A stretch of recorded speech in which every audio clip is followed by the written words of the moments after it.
Hello. Hello. Hello. ప్రైజ్లాడన్నా. ప్రైజ్లాడమ్మా. కేతనా మీ పేరు? అవునన్నయ్య. అమ్మా ఓకే. ఆఫీసర్తో మీ ప్రశ్నలు ఉంటే పంచుకోండి. ప్రైజ్లాడయ్య గారు. అమ్మా ప్రైజ్లాడ్ తల్లి. ఎక్కడి నుంచి అమ్మా? సురారం కాలనీ అయ్యగారు. అమ్మా అమ్మా అమ్మా చెప్పండి అయ్యగారు, చిన్న ప్రశ్న అయ్యగారు. తప్పకుండా అడగండి. ఒక విషయంపై దేవుడితోని చాలా వాదించిన అయ్యగారు. అమ్మా వాదించి వాదించి ఒకసారి నువ్వు నాకు అబద్ధికుడుగా కనిపిస్తున్నావని దేవుడితో నేను అన్నాను.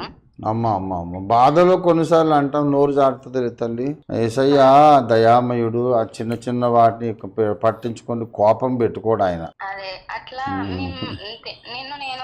నువ్వు దేవుడు అయి ఉండి కూడా నేను అబద్ధికుడిగా అన్నాను కదా. నేను బ్రతికినంత కాలము నేను ఒక అబద్ధిగానే చూడాల్సి వస్తుందేమో తండ్రి.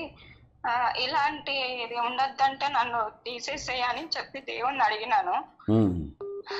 ఈ ఉనికిలోనే లేకుండా చేసే తండ్రి నన్ను అని అన్నప్పుడు దేవుడు యేషయ్యా 48వ అధ్యాయము 9వ వచనం ద్వారా మాట్లాడిండు అయ్యగారు. అమ్మా అమ్మా దేవుడు నిన్ను ప్రేమిస్తున్నాడమ్మా.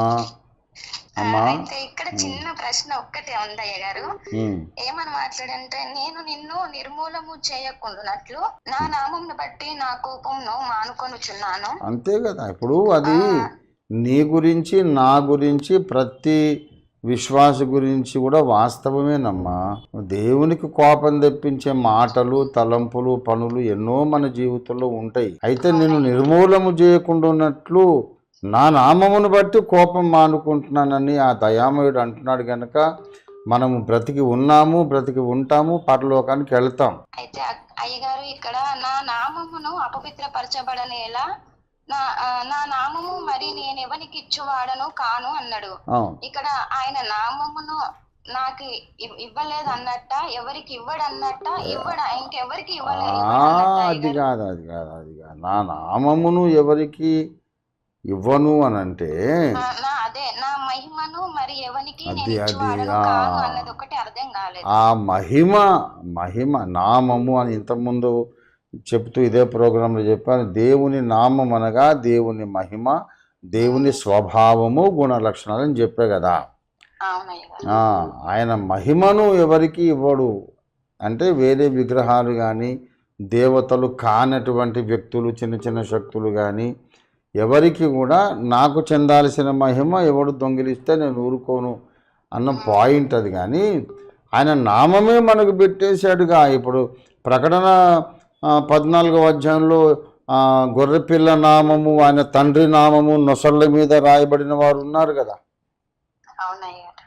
నా నామం పెట్టబడిన నా ప్రజలు అని పిలుస్తాడుగా ఇశ్రాయేలును. కనుక ఆయనకు చెందిన వారముగా ఈ లోకంలో పెళ్ళైన అమ్మాయికి భర్త ఇంటి పేరు వస్తుంది కదా. అట్లా మనం యేసయ్యతో ప్రధానం చేసినప్పటి నుంచే, ప్రధానం జరిగినప్పటి నుంచే మనం యేసయ్య యొక్క కాబోయే భార్య అని విశ్వమే గుర్తించింది మనలో. అయితే ఆయనకు చెందవలసిన ఘనతను ఎవరైనా దొంగిలించడానికి ప్రయత్నం చేస్తే ఆయన ఒప్పుకోడు. అది విషయం. మనం ఎందుకు దొంగిలిస్తాం చెప్పండి? ఆయన మహిమను నువ్వెందుకు దొంగిలిస్తావు, నేనెందుకు దొంగిలిస్తాను? ఆయనకు మహిమ రావాలనే మన జీవితం అంతా మనం ధారపోస్తున్నాం కదా. అయ్యగారు ఇంకొక చిన్నది అయ్యగారు.